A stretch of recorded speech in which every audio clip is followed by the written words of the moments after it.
Ropes Organization Walcott Foundation Indian Trust Special Coaching to 8th, 9th and 10th classes Digital Virtual Learning Bangaru Palimani Rugangavar from Pedapunjani by Reddy Pulli Mandal. Chairman Dhanse Karan.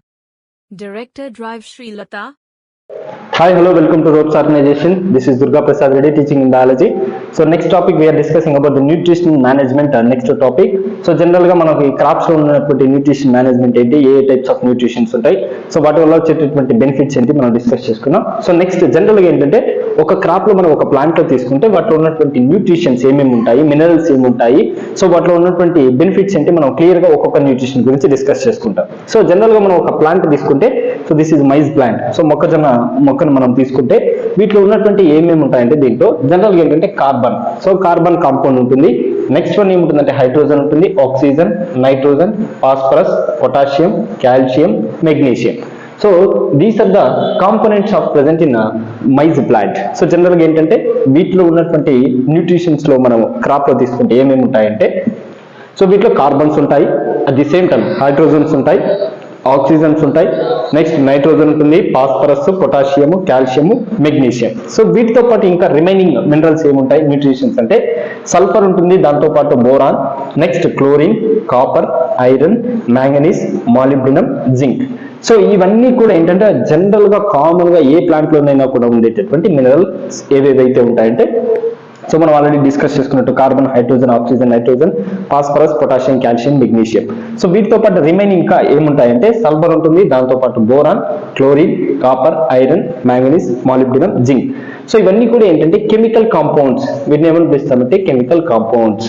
So ఇవన్నీ కూడా ఏంటంటే general గా chemical compounds and inorganic compounds, organic compounds, two types ఉంటాయి. So inorganic compounds, organic compounds. So which is the called chemical compounds, it's indicates of inorganic components. Organic compounds means so which is they can absorbed by the organic materials.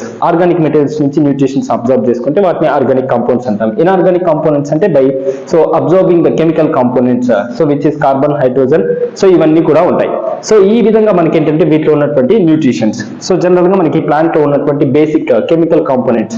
So వీటితో పాటు ఏంటంటే ఒక plant nutrition management లో main గా ఏంటంటే manures ఉండాలి, at the same time fertilizers, రెండింటిని so తీసుకుంటాయి. సో క్రాప్ మేనేజ్మెంట్ లో మనం ఏంటంటే సో క్రాప్ డెవలప్ చేసిన తర్వాత వాటి యొక్క ప్రొడక్షన్ మేనేజ్మెంట్ ఇంపార్టెంట్. ఒకవేళ ఏదైనా డిసీజ్ ఎఫెక్ట్ అయితే వాటికి మనం వాడేటటువంటి కెమికల్ ఫర్టిలైజర్స్ కానీ లేదా మాన్యూర్స్ కానీ ఫర్టిలైజర్స్ కానీ ఏ విధంగా వాడతాం. సో జనరల్ గా ఏంటంటే మాన్యూర్స్ అనేవి ఎందుకు వాడతామంటే ప్రాపర్ గా క్రాప్ అనేది డెవలప్ అవ్వడానికి, సో క్రాప్ లో ఉన్నటువంటి వెజిటేబుల్స్ కావచ్చు లేదా ఫ్రూట్స్ కావచ్చు, దాని యొక్క ఫిజికల్ గ్రోత్ రావడానికి మాన్యూర్స్ ని వాడతాం. సో ఫర్టిలైజర్స్ దేనికోసం వాడతామంటే so when the affected of the diseases like insects or any other activities. So insects ద్వారా కావచ్చు లేదా వేరే యాక్టివిటీస్ ద్వారా కానీ డిసీజ్ ఎఫెక్ట్ అయితే వాటిని ఏమని పిలుస్తామంటే వాటికి మనం యూజ్ చేసేటటువంటి కెమికల్ కాంపోనెంట్స్ కానీ లేకపోతే వాటిని ఏమంటామంటే ఫర్టిలైజర్స్ అంటారు. సో మాన్యూర్స్ ఎందుకు వాడతామంటే సో ప్రాపర్ గా physical growth, so main important thing is physical growth development కి వాడేటటువంటి ప్రోడక్ట్ ఏమని పిలుస్తామంటే మాన్యూర్స్ అంటాం. సో మాన్యూర్స్ లో డిఫరెంట్ టైప్స్ ఉన్నాయి. సో మనం జనరల్ గా నర్సరీస్ లో చూసేటటువంటి వాటిలో అయితే సీడ్లింగ్ ప్రాసెస్ కోసం ఒక టైప్ ఆఫ్ మాన్యూర్స్ ని వాడతారు. ఒకవేళ క్రాప్ సీడ్లింగ్ ప్రాసెస్ తర్వాత ప్లాంటేషన్ జరిగిన తర్వాత సో వాటిలో వాడేటటువంటి మాన్యూర్స్ డిఫరెంట్ టైప్స్ ఉంటాయి. సో క్రాప్ డెవలప్ అయ్యేటప్పుడు మిడిల్ స్టేజ్ లో వాడేటటువంటి మాన్యూర్స్ కూడా డిఫరెంట్ టైప్స్ ఉంటాయి. Bases of crop production base చేసుకుని మాన్యూర్స్ లో డిఫరెంట్ టైప్స్ ని మనం వాడతాం. So seedling process, so seedling means ఏంటంటే ఇప్పుడు ఫర్ ఎగ్జాంపుల్ నర్సరీలో వాడేటటువంటి సీడ్లింగ్స్ ఏవైతే మనం విత్తనాలను అభివృద్ధి చేస్తామో వాటికి మనం ఏమంటే జనరల్ గా వర్మీ కంపోస్ట్ ని వాడతాం. సో వర్మీ కంపోస్ట్ దేనికి యూజ్ అవుతుందంటే ఇందులో ఏంటంటే sufficient nutrients, so for the development of seedling అవసరమైనటువంటి న్యూట్రిషన్స్ అన్ని కూడా దేంట్లో ఉంటాయంటే వర్మీ కంపోస్ట్ లో ఉంటాయి.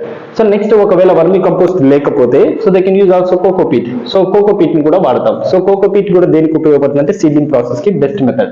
సో దీంట్లో ఏంటంటే easily made using animal and plant waste. So ఈ మాన్యూర్స్ ని ఎలా తయారు చేస్తారంటే ఫస్ట్ థింగ్ ఈజీగా తయారు చేయొచ్చు. ఎలా అంటే సో అనిమల్ వేస్ట్ కానీ లేదా plant waste material. For example plant నుంచి సో మనకి వేస్ట్ మెటీరియల్స్ ఏవి స్టెమ్స్ కానీ లేదా లీవ్స్ కానీ డ్రై స్టెమ్స్ ఏవైతే ఉన్నాయో సో వాటిని అంతా కూడా బాగా డ్రై చేసి వాటిని పౌడర్ షేప్ లోకి మారుస్తాం. సో అలా ప్లాంట్ వేస్ట్ మెటీరియల్స్ కానీ లేకపోతే అనిమల్ వేస్ట్ మెటీరియల్స్ కానీ యూజ్ చేసి సో మనము ఈ మాన్యూర్స్ ని ప్రిపేర్ చేస్తాం. So no harmful effects as usual as fully natural. So ఇందులో ఏంటంటే ఈ మాన్యూస్ ని వాడడం వల్ల ఎటువంటి సైడ్ ఎఫెక్ట్స్ కానీ లేదా ప్లాంట్ మీద ఎఫెక్ట్స్ కానీ లేదా హార్మ్ఫుల్ నేచర్ కానీ చూపించదు. బికాజ్ ఎందుకంటే it's prepared by the naturally. So ఇవన్నీ కూడా ఏంటంటే న్యాచురల్ గా ప్రిపేర్ చేసినటువంటి మాన్యూస్ కాబట్టి ఎటువంటి ఎఫెక్ట్స్ ని చూపించవు. సో అందులో ఇంపార్టెంట్ ఏంటంటే ఇవన్నీ కూడా కంప్లీట్ న్యాచురల్ ఉంటాయి. సో ఇందులో ఎటువంటి కెమికల్స్ కూడా ఉండవు. నెక్స్ట్ వన్ వచ్చేసరికి so good for long term soil fertility. So ఇక్కడ ఏంటంటే ఎప్పుడైతే ఇలాంటి మాన్యూస్ ని మనం వాడతామో, ఇలాంటి మాన్యూస్ వాడడం వల్ల ఏమవుతుందంటే automatic the increasing of soil fertility, అంటే మట్టి యొక్క సారవంతం అనేది బాగా పెరుగుతుంది. సో సాయిల్ అనేది పొల్యూట్ కాకుండా అలాగే ఉంటుంది. సో ఎప్పుడైతే సాయిల్ ఫెర్టిలిటీ ఇంక్రీజ్ అవుతుందో ఆటోమేటిక్ గా ప్లాంట్ యొక్క గ్రోత్ అనేది పెరుగుతుంది. When the increasing of soil fertility automatically the plant will be good growing or healthy plants can grow by soil fertility conditions. So soil fertility condition ని base చేసుకొని plant యొక్క physical growth అనేది ఉంటుంది.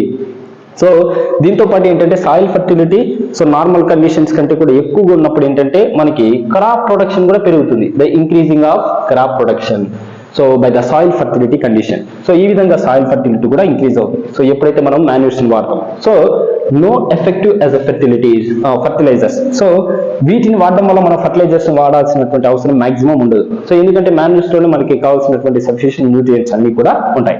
So next వచ్చేసరికి it is very cheap. So మనం వాడేటటువంటి manures ఏవైతే ఉన్నాయో so ఇవి చాలా చీప్ గా ఉంటాయి. సో ఎక్కువ కాస్ట్ కూడా మనం స్పెండ్ చేయాల్సినటువంటి అవసరం ఉండదు. సో నెక్స్ట్ ఫర్టిలైజర్స్ వచ్చేసరికి మేడ్ అనే factories in well defined way. So ఇక్కడ ఏంటంటే ఫర్టిలైజర్స్ కి మాన్యూర్స్ కి ఉన్నటువంటి మెయిన్ వేరియేషన్ అంటే మాన్యూర్స్ అంటే సింపుల్ గా మనకి న్యాచురల్ గా ప్రిపేర్ చేసినవి, ఫర్టిలైజర్స్ అంటే ఏంటంటే ఆర్టిఫిషియల్. సో ఈ ఆర్టిఫిషియల్ తీసుకుంటే ఇవి ఎక్కడ తయారు చేస్తారంటే ఫ్యాక్టరీస్ లో తయారు చేస్తారు. సో ఈ ఫర్టిలైజర్స్ ఎప్పుడైతే క్రాప్ మీద వాడతామో దానివల్ల ఏమవుతుందంటే సైడ్ ఎఫెక్ట్స్ అనేవి ఎక్కువగా ఉంటాయి. సో బికాజ్ ఎందుకంటే ఇట్స్ కంప్లీట్లీ కెమికల్స్. వాటిలో మనం వాడేటటువంటి థింగ్స్ అన్ని కూడా ఏంటంటే మనం వాడే పర్టికులర్స్ అన్ని కూడా ఏంటంటే కెమికల్ కాంపోనెంట్స్ ఉంటాయి. Not good for the long term soils fertility if used in excessive amount. ఎక్కువగా వాడితే సాయిల్ ఫర్టిలిటీ డిక్రీజ్ అవుతుంది. సో సాయిల్ పొల్యూట్ అవడానికి ఛాన్సెస్ ఉన్నాయి. ఎప్పుడైతే సాయిల్ పొల్యూట్ అవుతుందో సో సాయిల్ పొల్యూషన్ జరిగితే ఆటోమేటిక్ క్రాప్ ప్రొడక్షన్ తగ్గిపోతుంది, ప్లాంట్ యొక్క గ్రోత్ ఆగిపోతుంది. Next very effective in obtain fast results. So కాకపోతే దీంట్లో ఒకే ఒక బెనిఫిట్ ఏంటంటే ఎప్పుడైతే ఇలాంటి ఫర్టిలైజర్స్ ని వాడతామో సో తక్కువ టైంలో క్రాప్ ఇంప్రూవ్మెంట్ అనేది కనిపిస్తుంది. బట్ ఏంటంటే సో ఇది చాలా కాస్ట్లీ ఏవి మనం వాడుతున్నటువంటి ఫర్టిలైజర్స్ కావచ్చు, కెమికల్స్ కావచ్చు. సో కాకపోతే ఏంటంటే వాటిలో ఉన్నటువంటి న్యూట్రిషన్స్ లెవెల్స్ అన్ని కూడా తగ్గిపోతాయి ఎప్పుడైతే మనం ఫర్టిలైజర్స్ వాడతాం. So this is a nutrition management కి సంబంధించిన మాన్యూర్స్, ఫర్టిలైజర్స్, వాటిలో ఏ కెమికల్ కాంపౌండ్స్ ఉంటాయని. సో దీనికి సంబంధించి మీకు ఏదైనా డౌట్ అనిపిస్తే కామెంట్ బాక్స్ లో కామెంట్ చేయండి. Thank you వినడాల్.